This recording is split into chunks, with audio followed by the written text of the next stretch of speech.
Student, how are you? Hope you all are good, well, happy and healthy. प्यारे बच्चों, आशा है आप सब लोग स्वस्थ होंगे और दिन रात अपनी पढ़ाई में व्यस्त होंगे। तो बच्चों, जैसा कि आप लोग जानते हैं, हम लोग पढ़ रहे हैं पाठ 5 मिठाई वाला, और उसका पहला भाग हमने पढ़ा था। उसमें हमने सबसे पहले इस पाठ में आए हुए कठिन शब्दों को पढ़ा था। उसके बाद हमने उन कठिन शब्दों के अर्थ भी जाने थे। ठीक है, जो इस पाठ में कठिन शब्द हैं उसके अर्थों को हमने पढ़ा था। तो बच्चों, उसके बाद हमने इस पाठ का कुछ भाग पढ़ लिया था। आज हम पढ़ेंगे इसी पाठ का अगला भाग, और बहुत अच्छी कहानी है। आप लोग इसे ध्यान से सुनिएगा और समझने का प्रयास कीजिएगा। तो बच्चों, मैं इस पाठ को पढ़ता हूँ और फिर उसके बाद मैं आपको समझाते हुए जाऊंगा। सबसे पहले मैं आपको बताता हूँ पिछली बार हमने क्या पढ़ा था। पिछली बार हमने पढ़ा था कि एक जो खिलौने वाला था, खिलौने वाला जब आता है गलियों में, जब वो आवाज लगाता है बच्चों को बहलाने वाला, खिलौने वाला, तो उसकी आवाज, उसकी जो है सुरीली आवाज को सुन करके सारे बच्चे जो है उसके पास आ जाते हैं, उसको घेर लेते हैं, और वह जो है तरह तरह के अपने खिलौने बेचता है। उनमें से 2 बच्चे होते हैं, चुन्नू और मन्नू, वो भी अपने अपने खिलौने खेलते हैं और अपने घर में जाते हैं। तो उनकी जो माँ होती है रोहिणी, उनको देखते हैं, उनसे पूछते हैं कि आप ये कितने के लाए? वो कहते हैं 2 पैसे के। तो वह बहुत ज्यादा आश्चर्यचकित हो जाती है। वो कहते हैं कि इसने इतने सस्ते कैसे दे दिए? हाँ चलो, जैसे भी दे तो दिए। फिर इसके बाद वह जो उस बात को भूल जाते हैं, फिर वो अपने काम में व्यस्त हो जाते हैं और उस बात को भूल जाते हैं। बच्चों, आज हम पढ़ते हैं उससे आगे, और इसमें जो भी कठिन शब्द होंगे उन कठिन शब्दों को मैं आपको उनका अर्थ बताते हुए चलूंगा। तो ठीक है, उसके बाद यदि आपको कोई चीज समझ में नहीं आएगा तो आप उसको नोट कर लीजिएगा। हम जो है जब हमारी कल गूगल मीट होगी तो उसमें हम उसको समझ लेंगे अच्छी तरीके से। बच्चों, उसके बाद है 6 महीने बाद नगर भर में 2-4 दिनों से एक मुरली वाले आने का समाचार फैला, और उसके 6 महीने बाद जो है वहां का जो नगर था, जो शहर था, उसमें किसी एक मुरली वाले का आने का समाचार फैल गया कि वहां पर एक मुरली वाला आता है आजकल। लोग कहने लगे, वाह भाई, मुरली बजाने में वह एक ही उस्ताद है। कहते हैं कि वह इतना कुशल है, वो इतनी अच्छी मुरली बजाता है कि उसके जैसा और कोई नहीं है। वही एक उस्ताद है जो बहुत अच्छी मुरली बजाता है। मुरली बजाकर, गाना सुनाकर वह मुरली बेचता भी है, सो भी 2-2 पैसे में। भला इसमें उसे क्या मिलता होगा? मेहनत भी तो न आती होगी। और उसकी तारीफ करते हैं कि वह जो मुरली बजाता है और गाने गाता है, उसके साथ साथ मुरलियों को वह बेचता भी है। और फिर उसमें कहते हैं कि वह इतनी सस्ती बेचता है कि उसमें तो उसकी जो मेहनत है और जो उसकी लागत है वह भी नहीं मिलती होगी। ऐसे लोग तारीफ करते हैं। एक व्यक्ति ने पूछ लिया, कैसा है वह मुरली वाला? मैंने तो उसे कभी नहीं देखा। एक व्यक्ति ने जो है, जब ऐसी बातें चर्चा चल रही तो एक ने पूछा कि वो मुरली वाला कैसा है? मैंने तो उसको कभी नहीं देखा। उत्तर मिला, उम्र तो उसकी अभी अधिक न होगी, यही 30-32 का होगा। दुबला पतला गोरा युवक है, बीकानेरी रंगीन साफा बांधता है। जो साफा, जो पगड़ी में जो राजस्थानी लोग पहनते हैं साफा, आपने देखा होगा। वो कहते हैं कि वह जो है गोरा चिट्टा जो है पतला एक युवक है, 30-32 साल का है। वह जो है अपने सिर में क्या राजस्थानी जो एक साफा है उसको पहनता है। ठीक है, वो पगड़ी पहनता है। वही तो नहीं जो पहले खिलौने बेचा करता था? फिर उसने जो है, जो जिससे वो बात कर रहा था, उसने पूछा कि क्या वो वही तो नहीं है जो पहले खिलौने बेचा करता था? क्या वह पहले खिलौने भी बेचा करता था? उसने जो है, जो आदमी उसको बता रहा, उसने कहा, अच्छा वो कभी पहले खिलौने भी बेचा करता था? हाँ, जो आकार प्रकार तुमने बताया उसी प्रकार तो वह भी था। आपने जैसा उसका हुलिया बताया मेरे को कि वह पतला पतला गोरा सा है और सर में पगड़ी पहनता है, साफा पहनता है, वह भी ऐसा ही था। तो वही होगा। पर भाई है वह एक उस्ताद।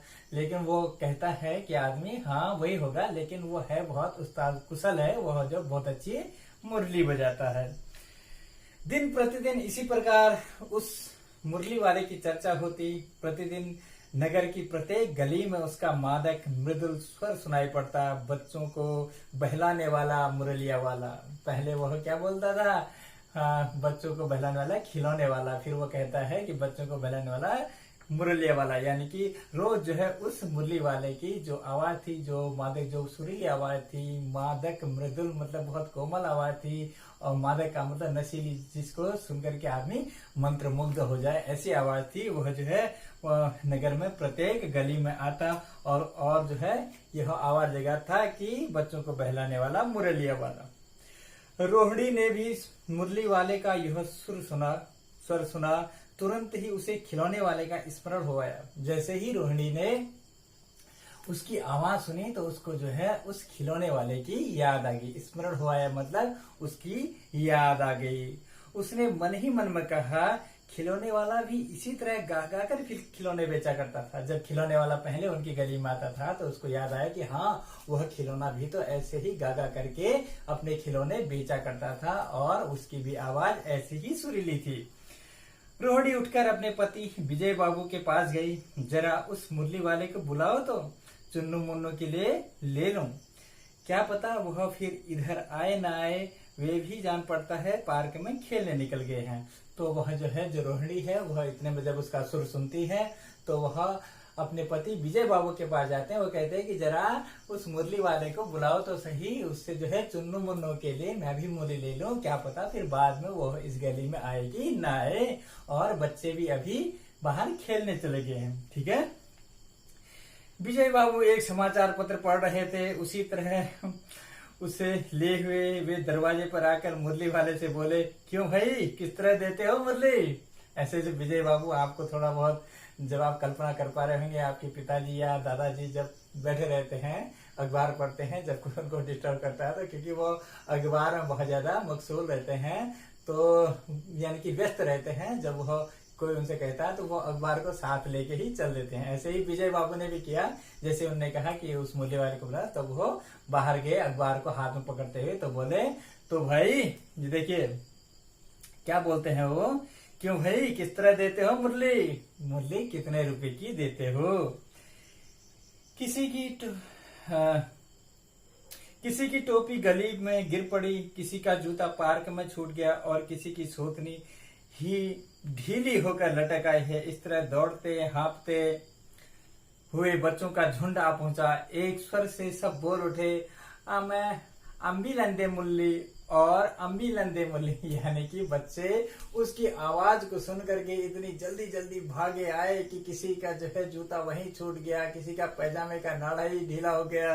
ठीक है। और कोई तो क्या हुआ, किसी की दौड़ते दौड़ते किसी की पगड़ी गिर गई, किसी के जो है दौड़ने आपाधापे में किसी का पैंट फट गया, किसी का कुछ हो गया। वो जो ऐसे ही चोटते गिरते पड़ते उस मुरली वाले के पास आए तो सब छोटे छोटे बच्चे बोले, हमें भी लेनी है मुरली, हमें भी लेनी है मुरली। सारे बच्चे जो है ऐसा करने लगे, हमें भी लेनी है मुरली और हम भी लेंगे मुरली। मुरली वाला हर्ष गदगद हो उठा। बोला, जो मुरली वाला था, हर्ष मतलब खुशी, वह खुशी से गदगद हो उठा। वह जो बहुत ज्यादा प्रसन्न हो गया और बोला, सबको देंगे भैया, सबको देंगे, लेकिन जरा रुको। ठीक है, ठहरो, एक एक को देने दो। जब सारे बच्चे एक साथ खेल लेते हैं तो कहते हैं बच्चे सबको देंगे, कोई बात नहीं, रुक जाइए, अभी थोड़ी देर, एक एक करके हम देंगे। जैसे हम आपसे बोलते हैं, कोई प्रश्न पूछा तो आप सारे एक साथ आ जाते हो, तो हम किसी का भी नहीं सुन पाते हैं। हम कहते हैं कि रुक जाओ, पहले एक एक करके हम पूछेंगे प्रश्न। वैसे ही उस मुरली वाले को भी सारे बच्चों का झुंड घेर लेता था और वो कहते हैं रुक जाओ, एक एक करके सबको देंगे, सबको मिलेगी बहुत मूल्य है। ठीक है, सबको देंगे। अभी इतनी जल्दी हम कहीं लौट थोड़ी ही जाएंगे, बेचने आए ही हैं और है भी इसमें मेरे पास एक दो नहीं, पूरी 57। वो कहते हैं कि रुक जाओ, हम सबको देंगे, हम बेचने के लिए ही आए हैं और मेरे पास बहुत है, मेरे पास पूरी की पूरी 57 का मतलब 57। ठीक है, हमारे पास पूरी 57 है। हाँ बाबूजी, क्या पूछा था आपने, कितने में दी? तो फिर जो है मुरली वाला उन्हें विजय बाबू से पूछता है कि हाँ बाबूजी, आपने क्या पूछा था कि मुरली कितने में दी तो वैसे 3 पैसे के हिसाब से है, पर आपको 2 पैसे मैं ही दे दूंगा। तो इतने में जो है वो मुरली वाला उनसे विजय बाबू से पूछता है कि आपने जो पूछा था कितने में दी, बाकी सब लोगों को मैं 3 पैसे की दे रहा हूँ और आपको 2 में ही दे दूंगा। जैसे कि सारे दुकान वाले जितनों के पास भी आप जाएंगे, यदि कहेंगे कि हमें यह चीज लेंगे, वो कहेंगे औरों के लिए तो इतना है, लेकिन आपके लिए हम इतना ले रहे हैं। वह सबसे ऐसा ही कहते हैं। वह एक जो है व्यवहार होता है व्यक्ति का, क्योंकि जब हमसे कोई अच्छी तरीके से बात करता है, हमसे कोई प्यार से कोई हमारी महत्व की बातें करता है, हम उसके प्रति आकर्षित होते हैं, उसकी चीज हम ले लेते हैं। तो ऐसे ही जो है उनने भी कहा, ठीक है, लेकिन उसने सच कहा था। दे दूंगा। विजय बाबू भीतर बाहर दोनों रूपों में मुस्कुरा दिए, और जो विजय बाबू थे वह जो है भीतर से मुस्कुरा दिए, भीतर से भी अंदर से भी वह जो उनको वह मुस्कुरा दिए। मन ही मन कहने लगे, कैसा है, देता तो सबको इसी भाव से है, पर मुझ पर उल्टा एहसान लाद रहा है। यानी वो कहते हैं कि देखो सबको देता तो 2 ही रुपए में है, लेकिन जो है मुझ पर एहसान लाद रहा है कि औरों को 3 में देता हूँ और तुम्हें 2 ही में दूंगा। जो है 1 पैसे का मुझ पर जो है एहसान लाद रहा है। एहसान मतलब बोझ, ठीक है। एहसान लाद रहा है।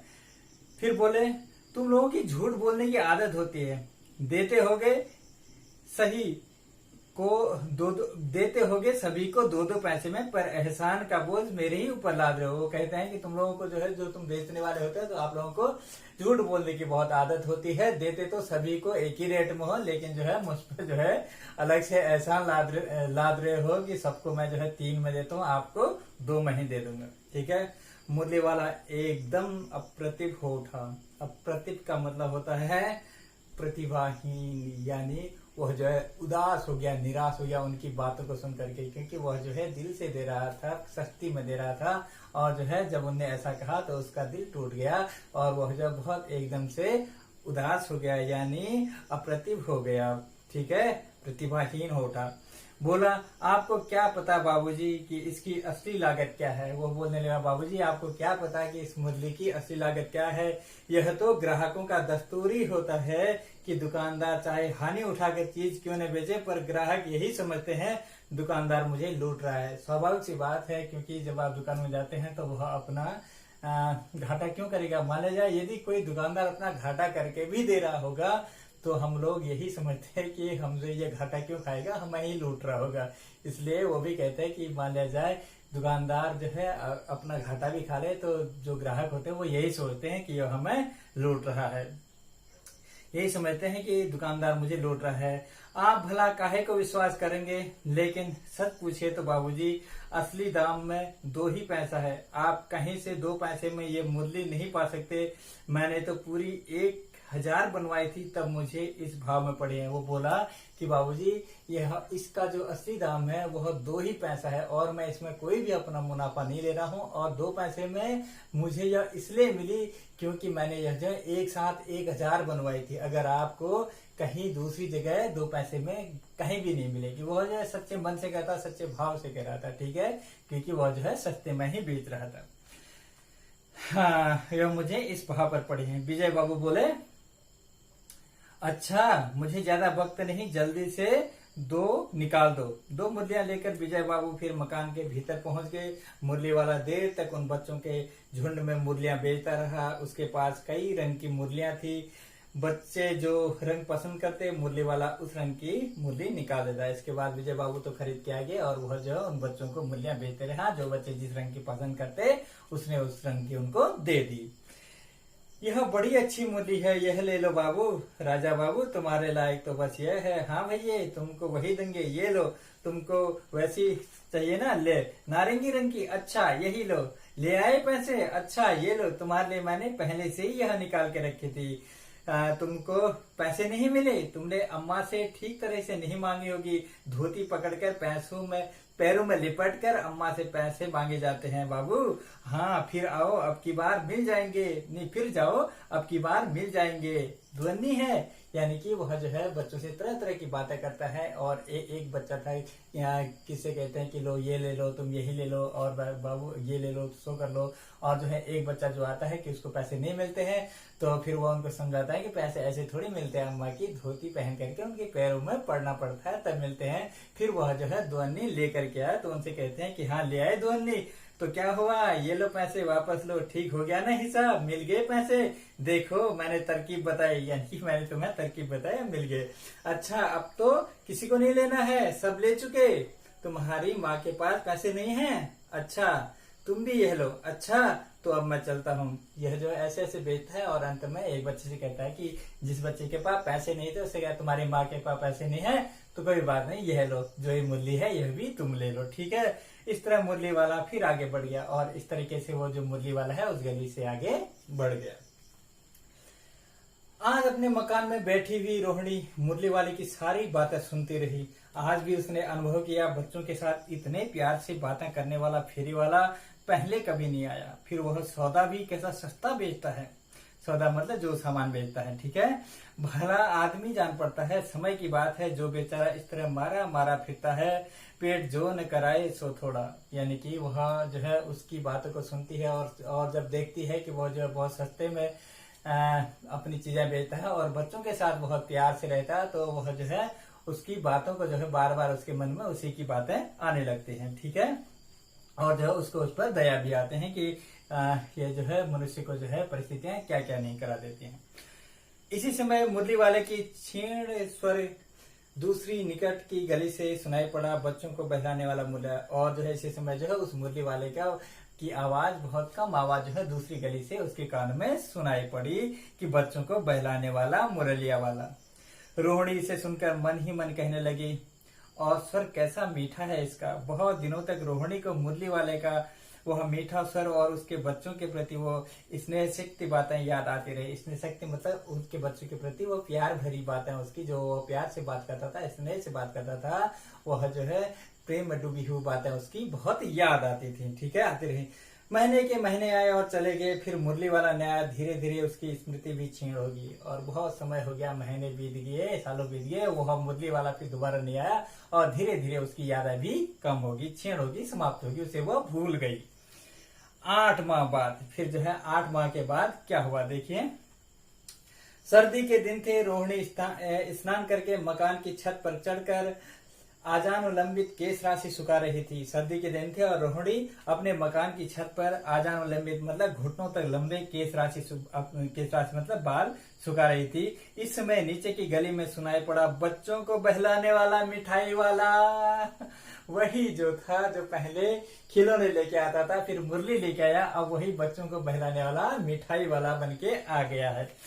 ये अभी पार्ट बहुत बड़ा है, एक पार्ट में इतना नहीं हो पाएगा, अगली बार हम इसको फिर तीसरे भाग में पढ़ेंगे। बच्चों आज के लिए इतना ही, और यदि आपको कोई चीज इस पार्ट से नहीं आ रहा होगा तो कल के गूगल मीट में आप मुझसे पूछ लीजिएगा, ठीक है। और बच्चों क्योंकि अभी देखिए कितना पसीना हो रखा है, मुझे आपके पढ़ाने के लिए पसीना भी सहन करना होता है। यदि मैं अपना पंखा चलाता हूँ या फिर कूलर चलाता हूँ तो उसमें क्या होगा, बहुत ज्यादा आवाज आएगी और आपको कुछ भी नहीं सुनाई देगा, इसलिए पसीना बहाना पड़ता है, ठीक है। तो बच्चों जो पसीने से नहाएगा वही इतिहास बदलेगा, इसलिए आप लोग भी जो भी अपना काम करें पूर्ण मनोयोग के साथ करिएगा, ठीक है। आज के लिए इतना ही, धन्यवाद।